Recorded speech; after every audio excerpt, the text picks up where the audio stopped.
everyone. I just wanted to share really quickly one of my favorite Pampered Chef products, and it's become one of my favorite Pampered Chef products because I absolutely love cold brew. And up until Pampered Chef came out with our cold brew pitcher, I was spending so much money at Starbucks and Wawa and Dunkin' Donuts getting cold brew. But now I can make my own cold brew for a fraction of the cost and save myself so much money and time going through the drive-thru. So I wanted to share with you how easy it is to make your own cold brew, and also to share with you what the difference is between iced coffee and cold brew. Maybe you were wondering or are wondering the same thing. I know I was. I had no idea what the difference was. So this is our cold brew pitcher, okay? It's got this really great silicone sleeve that you can remove so that it's easier to grip. It is also a hot brew, so you could put hot water in here, let's say to make iced tea if you really wanted to, okay? So it comes with this insert, okay? And it's really easy to assemble. You just kind of put it on, line up the holes and turn it. You put it in here. I have a cup of coarsely ground coffee, and this is really important. You want it coarsely ground.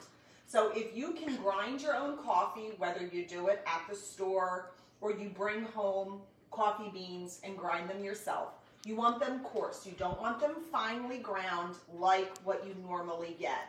The reason is because the water will take longer to go through if they are finely ground. So this is a cup of coarsely ground coffee, and I have it in my flexible silicone prep bowl that I absolutely love. They come in a set of 3. They come in a 1 cup, a 2 cup, and a 3 cup size.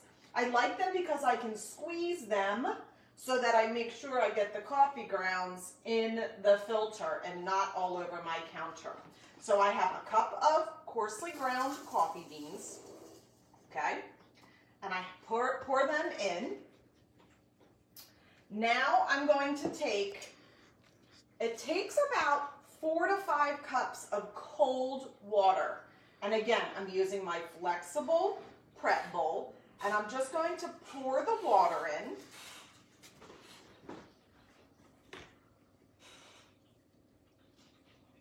And I'm going to fill it up, and I'm going to let it lower. And I'm going to fill up the water until it reaches about, I'll see the water line will come up to about here. Like I said, it takes anywhere from about 4 to 5 cups of cold water. So as I'm doing this, I want to share with you what the difference is between iced coffee and cold brew coffee.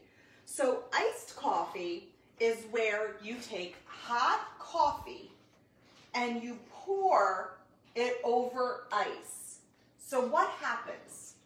The ice waters down the coffee, so it's not as strong as regular coffee. So that's iced coffee, taking hot brewed coffee and pouring it over ice.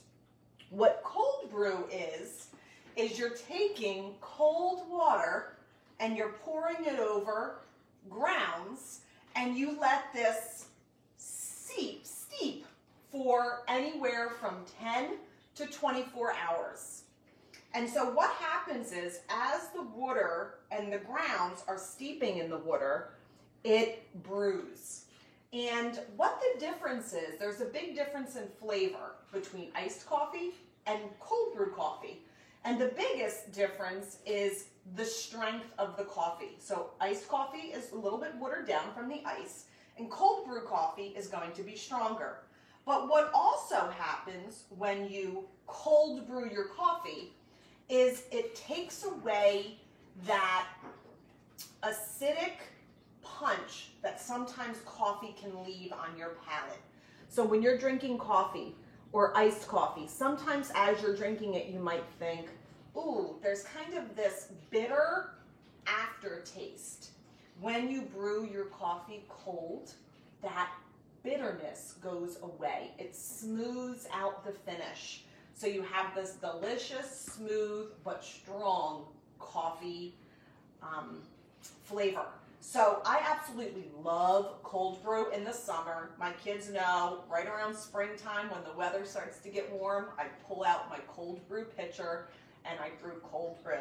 And I'm also always on the hunt for flavored coffee beans. Today's coffee bean flavor is gingerbread. I know it's not fall yet, but I'm still loving my fall flavors. So this is a gingerbread coffee bean that I found in a store, and I have my own coffee grinder, but you can also grind up your coffee beans in our deluxe cooking blender. I know it's crazy, but if you wanted to grind up your coffee beans in our blender, you could absolutely do that.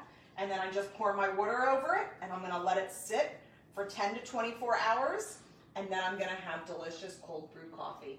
So I hope you enjoyed this video. If you have any questions, let me know. Bye.